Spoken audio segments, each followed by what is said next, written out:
ఇప్పుడు అప్పుల పాలై చాలా మంది బాధపడుతుంటారు పాపం. ఆ చెట్టు మీద నీవు చల్లిన చక్కెర కరిగిపోయినట్ల నీ అప్పు కరిగిపోతుంది. నీ ప్రతి శనివారం ఇంత చక్కెర పేపర్లో కట్టుకొని జేబులో పెట్టుకొని రాగి చెట్టు కడుక్కోవాలి. చెట్టుకు ఆమెడ దూరంలో చెప్పులు ఇడిచి దగ్గరకోవాలి. చక్కెర చేతుల పట్టుకొని ఇట్లా 2 చేతుల మధ్యలో పట్టుకొని 11 ప్రదక్షిణలు చేసి ఆ చెట్టు మీద దూరం నుంచి చక్కెర చల్లాలి.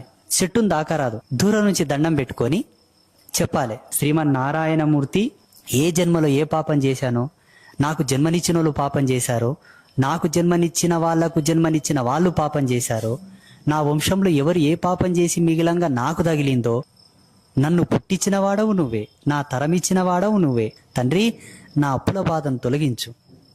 నేను అనుకున్న పనులు జరిగి సకాలంలో నా కష్టం చేతికందని, అందిన కష్టం పొదుపు గాని, పొదుపై నా పిల్లలకింత ఇచ్చి అవుననిపించుకొని పోయే పొద్దు నాకు పెట్టు తండ్రి అని మొక్కి ఆ చెట్టు బుడంకాడు మన్ను బొట్టు పెట్టుకొని ఇంటికి రావాలి.